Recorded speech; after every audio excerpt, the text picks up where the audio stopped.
police officer's job nowadays is increasingly dangerous. The officers get injured, there's no doubt about it.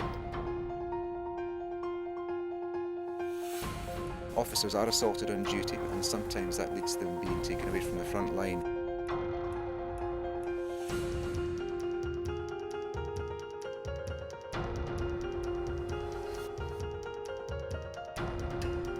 They're dealing with people who don't want to be dealt with. Scuffles do happen, and injuries do happen. There's around 4,000 officers treated between the two centres every year. 80% of patients will come for physiotherapy treatment, 20% for non-physio things, which involves things like stress and anxiety and depression. It's our responsibility to set the scene for the patient's treatment while they're here, and then we put a programme together working with the fitness instructors, and hopefully at the end of that, that's them fixed and back on the road. There are medical options available through the National Health Service who do a fantastic job, but necessarily these take time.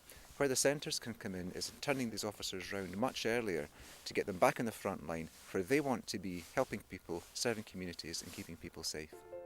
I was involved in a hyperspeed pursuit around the streets of York, which resulted in an accident with a stolen vehicle. I left the road at 110 miles an hour and I overturned through a fence, and unfortunately one of the fence posts went through my left leg, severing my femoral artery and removing most of the flesh and muscles from my leg. We received a call for a disturbance in a local takeaway. When we got there, the individual had actually left the premises, so I went after him up the street. An officer has to run suddenly, bang, hamstring goes, the injury caused by the unexpected, a shoulder gets twisted, knees get twisted, lots of different injuries that can happen. I'm not replaced if I'm off, so my shift is an officer down. So try and get double time if you can, you guys. Knee up, knee up. Brilliant. Keep your heart rate going. The officers themselves are extremely committed to getting back to work, and we're able to help them do that and speed up their recovery. And ultimately get them back on the beat. People that come here are pretty busy, they'd expect to be pretty busy, and we keep them busy, so they'll have physio, they'll have classes, they'll have gym time, they'll use the swimming pools. We like to think we put them at ease very quickly, we provide a wide range of activities, so we try and create something that's possible for everybody. The officers I see are primarily suffering from stress, anxiety, depression. The worst being post-trauma stress, when they may have gone through a particularly horrible incident, which they're finding it very difficult to deal with. I deal with victims of rape, both women and men, and children sometimes, which causes a lot of stress. They referred me to see Terry. Just that, how are you doing, just set me off. He just let me babble on, and it was really useful. Just the nature of policing sometimes, demands an awful lot, emotionally, from the officers concerned. One of the incidents that we've been involved with over the last year, really, has been the fallout following the death by shooting of the two female officers in Manchester last year. At various times we've seen colleagues who have been at the scene, we've seen the radio operator who took the final message and so on.